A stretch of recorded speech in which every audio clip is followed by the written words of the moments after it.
दिया हुआ है। हमने आपको बैठा दिया कि a बराबर में 3 हो जाएगा, b बराबर में -5 हो जाएगा, c बराबर में 2 हो जाएगा। जबकि d का फॉर्मूला हो जाता है b² - 4ac हो जाता है। ठीक है, क्या हो जाती है 4ac। अब हम देखेंगे कि जब फॉर्मूला मेरे पास हो, बच्चों याद कर लीजिए, हमें याद कर लीजिए हमेशा जब भी पढ़े कंसेप्ट के साथ पढ़े, है ना।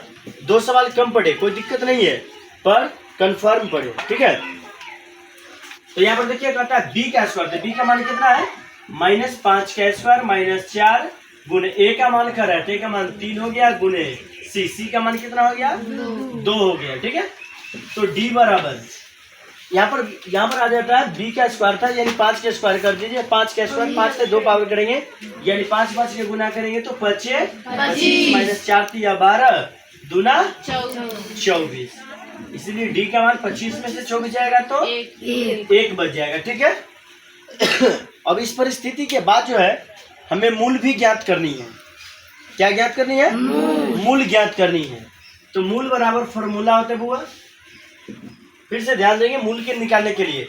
मूल 2 तरह से निकलेगा, एक बार धनात्मक के रूप में और एक बार ऋणात्मक के रूप में, है ना। बिहार बोर्ड का 26 में एग्जाम देने वाले सभी बच्चे कंफर्म हो जाइए, क्योंकि द्विघात समीकरण से निश्चित रूप से आपको सवाल पूछेगा ही पूछेगा। ठीक है, 6 नंबर का। तो मूल बराबर सूत्र क्या हो जाएगा -b + √d/2a। ये फिर हो गया मूल का फॉर्मूला, यानी आओ।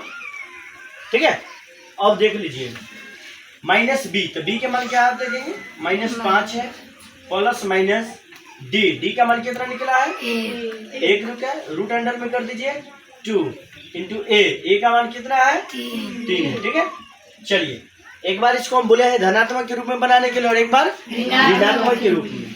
चलिए धनात्मक और ऋणात्मक के रूप में हो जाएगा बुआ कि 5 + 1 का वर्गमूल 1 हो जाएगा और बटा में 3 दूना 6, यानी 5 1 6/6 कट गया। क्या मर्तब्य? 1 मर्तब्य।